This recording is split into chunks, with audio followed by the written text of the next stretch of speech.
अस्सलाम वालेकुम दोस्तों। इसराइल पर आप जानते हैं कि मिसाइल फायर कहाँ से हुए।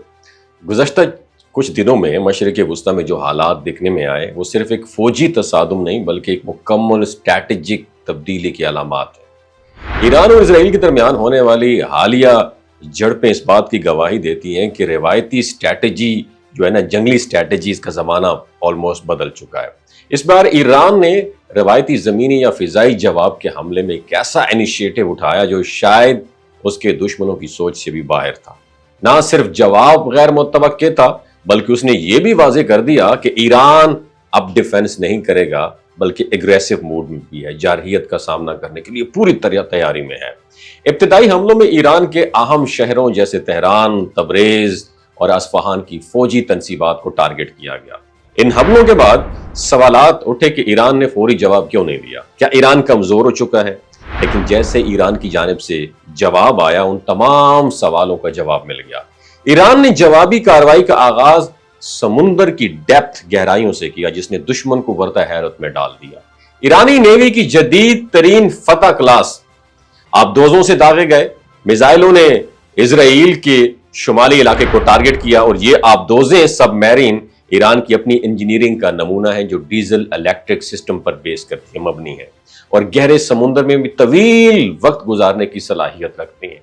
इनमें मिसाइल फायर करने का एक प्रॉपर सिस्टम यूएनएस में अंदर इंस्टॉल है जो जमीन से जमीन पर मार करने वाले बैलिस्टिक मिसाइल दागने की सलाहियत रखते हैं। ये जो आबदोजें हैं ये ना सिर्फ दुश्मन के डिफेंस सिस्टम को धोखा देने की सलाहियत रखते हैं बल्कि उनका सुराग लगाना भी आसान नहीं होता। मिसाइलों की लॉन्चिंग ऐसे मकाम से की गई जिनका अंदाजा लगाना इजरायली सिस्टम के लिए तकरीबन इम्पॉसिबल था। इस स्ट्रैटेजी के जरिए ईरान ने यह जाहिर किया कि अब उसके पास हमलावर दुश्मन को रोकने के लिए सिर्फ जमीनी दिफाई सिस्टम ही नहीं है बल्कि समुंदर को भी बतौर मुतहर्रिक प्लेटफॉर्म इस्तेमाल करने की मुकम्मल ईरान के पास सलाहियत मौजूद है। और इस पूरी सलाहियत में पूरी कंडीशन सिचुएशन में ईरान का तैयार करदा बाबर 373 मिसाइल दिफाई सिस्टम जो है खसूसी तवज्जो का मरकज बन चुका है। ये मुकम्मल तौर पर ईरानी साख्ता है और रूसी S-300 निजाम के बिल्कुल हम पल्ला समझा जाता है। बाबर 373 ना सिर्फ जमीन से फिजा में मार करने की सलाहियत रखता है बल्कि तवील फासले तक अपने टारगेट को निशाना बना सकता है। हालिया झड़पों में इस निजाम ने इजरायली F-35 जैसे जदीद तरीन और स्टेल्थ तैयारे को लॉक करके कामयाबी से मार गिराया, जिसके बाद ईरान ने यह क्लेम किया है कि इनमें से एक तैयारे की खातून पायलट को जिंदा गिरफ्तार भी कर लिया गया है। और मजे की बात पता है क्या है? पाकिस्तान ने राफेल तैयारा जो नाकाबिल तस्खीर समझा जाता है उसे मार गिराया और पूरी दुनिया में रिकॉर्ड बना दिया। और अब ईरान के F-35 गिराकर ईरान ने जब F-35 गिराया उसको भी गिरा के एक नया आलमी रिकॉर्ड बना दिया। ईरान का ये इनिशिएटिव दुनिया को एक मैसेज देने के मुतरादिफ है कि ईरान अब सिर्फ रिवायती हमलों का शिकार बनने वाला मुल्क नहीं रहा।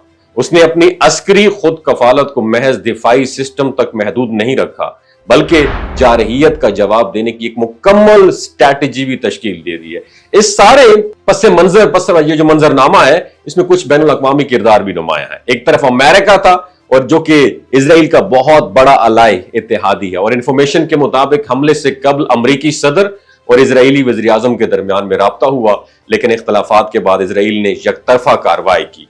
इस दौरान अमरीका की खामोशी ने यह वाज़ेह कर दिया कि वो सफारती सतह पर इजराइल की मुखालफत करने से कासिर है। और दूसरी जानब भारत की मौजूदगी भी बाज हलकों में ज़ेर बहस है क्योंकि ईरान में जो भारतीय इंजीनियर्स और माहिरीन जो हैं कई दिफाई और तवानाई मंसूबों में शामिल रहे हैं और बाज इतलात के मुताबिक भारत ने इस सारी सूरत हाल में खामोश रहकर इजरायली पोजीशन को तकवीयत दी है जो खित्ते में इसके मुस्तकबिल के जो है ना किरदार पर सवालिया निशान डाल दिया। नतीजा क्या है कि ईरान ने यह साबित कर दिया कि वो एक नए दौर में दाखिल हो चुका है, चाहे वो ज़ेर जमीन आबदोजें हों, मकामी डिफेंस सिस्टम हो, ये तवील फासले तक मार करने वाली टेक्नोलॉजी।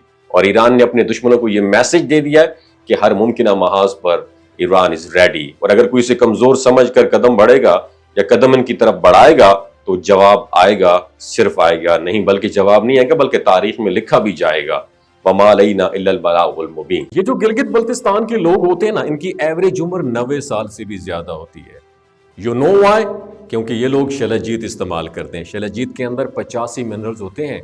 अगर आप चीजों को जल्दी भूल जाते हैं مردانہ کمزوری محسوس کرتے ہیں، اولاد جیسی نعمت سے محروم ہیں، اور آپ سپرم کاؤنٹ آپ کے کم ہیں، ٹیسٹوسٹیرون ہارمون امبیلنس ہے، آپ سدا بہار جوان نظر آنا چاہتے ہیں، خون کی کمی کو دور کرنا چاہتے ہیں، ہڈیوں جوڑوں کے دردوں سے نجات حاصل کرنا چاہتے ہیں، موٹاپا کم کرنا چاہتے ہیں، تو ڈاکٹر اسد محمود کی پیور اینڈ نیچرل شیلاجیت ضرور استعمال کریں۔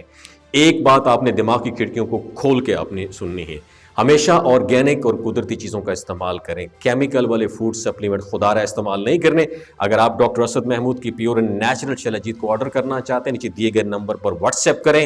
3 باتوں کا خیال رکھنا ہے: ہائی بلڈ پریشر میں مبتلا افراد، خواتین جو پریگننٹ ہیں، اور 15 سے 20 سال کی جو نوجوان نسل ہے جو غیر شادی شدہ ہیں، اپنے سیکشول پاور کو بوسٹ کرنے کے لیے استعمال کرنا چاہتے ہیں، تو ڈاکٹر کے ایڈوائس کے بغیر استعمال نہ کریں۔ باقی سارے لوگ بے دھڑک گرمی اور سردیوں میں استعمال کر سکتے ہیں۔ اپنا بہت خیال رکھیے گا۔ اللہ حافظ۔